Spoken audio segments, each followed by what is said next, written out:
Bonjour à toutes et à tous, bienvenue dans ma seconde base autonome durable. Je suis Stéphane Vivaliste et pour celles et ceux qui sont nouveaux sur cette chaîne d'autonomie et de survie, n'oubliez pas de vous abonner, ça ne prend qu'une demi-seconde et ça aide beaucoup. Et n'oubliez pas de laisser un pouce bleu et d'avance, je vous en remercie. Et aujourd'hui, nous allons parler d'un sujet très important et extrêmement grave qui est l'arrivée d'une nouvelle réforme qui est actuellement dans les cartons du pouvoir, et c'est de criminaliser ce que le système appelle gentiment le complotisme. Et donc bientôt, le complotisme sera un délit, c'est-à-dire un crime qui pourrait être condamné par la justice et vous pourrez aller en prison concrètement si un juge vous reconnaît coupable de complotisme. Alors beaucoup d'ânes et de trolls vont encore ricaner, mais cette réforme est réellement en train d'être étudiée par les équipes de la Macronie, car de plus en plus de dossiers sortent sur la pandémie, sur les vaccins, sur le réchauffement climatique d'origine humaine, et j'en passe, et les élites et le pouvoir commencent à paniquer. Car entre les dossiers qui sortent et le niveau intellectuel des politiciens qui baisse, eh bien le pouvoir n'aura bientôt pas d'autre choix que de criminaliser celles et ceux qui pensent différemment de ce que le système officiel souhaite que nous pensions. Donc si on ne peut tuer la vérité, criminalisons la vérité et mettons les bien penseurs, enfin les penseurs libres, les chercheurs de liberté et compagnie en prison. Donc si vous postez régulièrement des informations dangereuses pour l'élite, méfiez-vous, car un jour, dès que cette loi passe, eh bien vous serez fiché et la gendarmerie viendra vous embarquer et là vous ferez un peu moins le héros et le résistant. Car quand on est menacé personnellement et concrètement d'aller en prison et de voir sa vie détruite, eh bien la majorité des gens se chient dessus comme des grosses merdes. Et le gouvernement le sait. Donc dès que le pouvoir va forcer cette loi, parce que cette loi ne peut être que forcée, n'importe quel gilet jaune, n'importe quel bonnet rouge, n'importe quel professeur Raoul et j'en passe, passera directement par la case judiciaire et sera légalement condamné à des années et des années de prison. Et c'est en gros le grand retour du délit d'opinion. Dites-vous que c'est la dernière carte du système pour éviter que certaines vérités ne sortent ou que trop de certaines informations ne soient, ne sortent ou ne soient diffusées, pour dire les choses comme ça, sur les réseaux publics. Donc il y aura des algorithmes et des groupes de police qui vont surveiller, ficher et poursuivre ceux qui posent ou qui diffusent des théories du complot, officiellement dit du complot, pour tout simplement car on ne peut plus contrôler l'opposition. Le pouvoir a de plus en plus de mal à contrôler l'opposition. Donc le pouvoir doit le museler et par la force s'il le faut. Et je vous rappelle que le système ne recule devant rien. Rappelez-vous les chaînes russes qui ont été fermées juste parce que ces chaînes étaient pro-russes.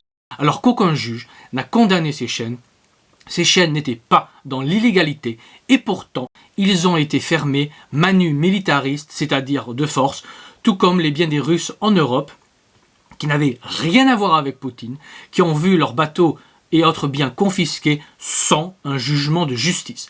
Donc voilà, ça va arriver avec vous aussi, tout simplement, ça va nous arriver avec moi, vous, tout le monde, car je peux très bien me mettre dans le lot, évidemment, vu que je m'expose beaucoup plus que d'autres, mais c'est pas une critique, c'est juste un fait, voilà.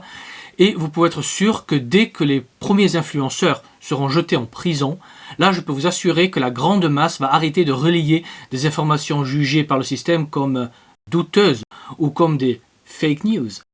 Et là on verra bien ce que les gens ont réellement dans le ventre et je vais vous divulgacher la fin. Les gens auront du mou et du gras dans le ventre et arrêtons de poster des théories du complot parce qu'ils auront peur, ils vont se chier dessus, voilà. Et donc ils vont arrêter de diffuser ces informations qui seront jugées comme complotistes par le pouvoir. Car la masse, à part gueuler pacifiquement en bloquant inutilement des ronds-points, ne fait jamais rien et le pouvoir le sait. Donc il n'y aura pas de révolte, il n'y aura pas de révolution. Ce qu'il faut faire, c'est fuir les villes où la masse dégueulasse n'est pas libre car dépendant à 100% du système pour leurs sources de revenus, pour leur électricité, leur eau potable, leur nourriture, etc. Donc vivre en ville, c'est vivre en prison, car c'est le lieu où le citoyen sera le moins libre possible. Alors qu'à la campagne, on peut rester en grande partie libre, ne serait-ce qu'en produisant en partie ce dont on a besoin pour vivre. Et si on s'organise en réseau, comme le fait mon réseau, le Royaume, eh bien on pourra créer un système d'entraide, de solidarité parallèle, et nous, dans le réseau, on n'en a rien à faire que le pouvoir devienne tyrannique, car pour le pouvoir, nous, on est des bouseux. On est des bouseux consanguins des campagnes. Et nous ne sommes pas une menace, car nous ne faisons pas de révolution. Nous ne sommes pas des révolutionnaires au royaume.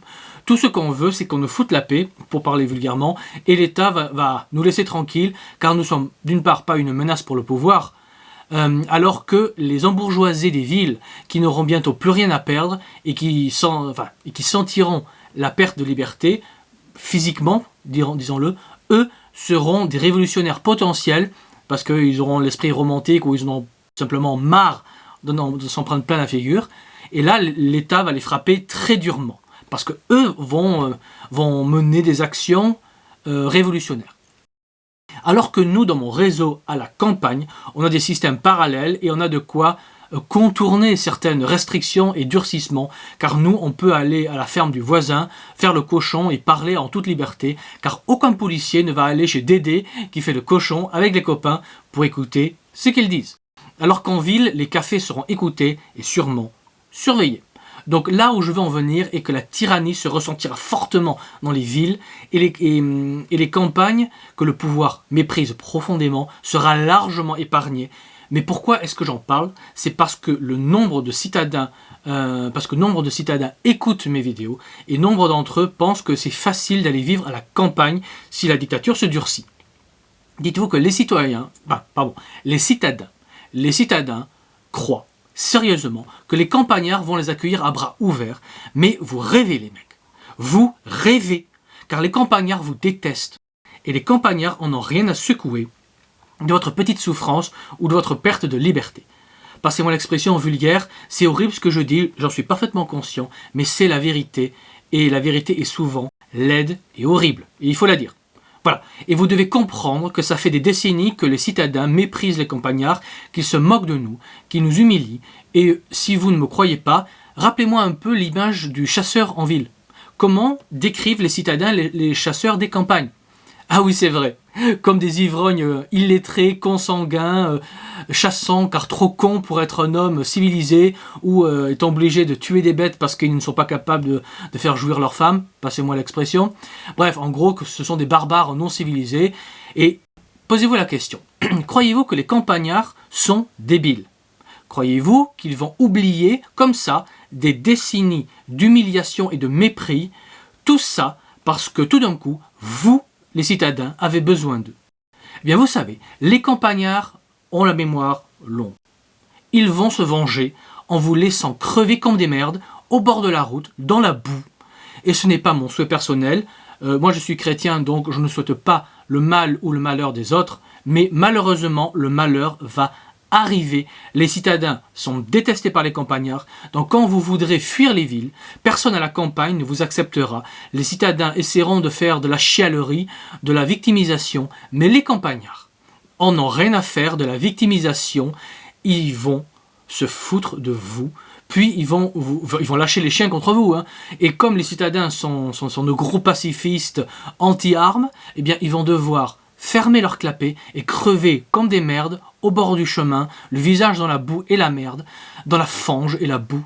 Ou sinon, l'autre option est de repartir en ville, en prison, sauf si vous avez rejoint un réseau local comme le Royaume.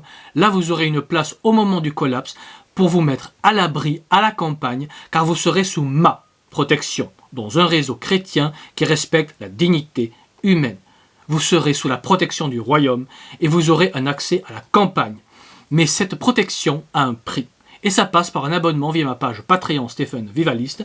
Le lien est sous la vidéo dans le descriptif.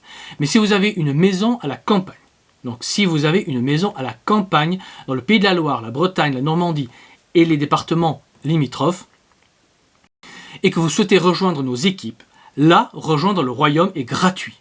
Mais pour tous les autres, c'est payant. Pour participer à l'effort de financement collectif, pour pouvoir acheter le matériel, pour nous préparer. Et si vous n'avez pas envie de rejoindre le royaume, eh bien nous en reparlerons évidemment quand vous serez piégés en ville comme des rats.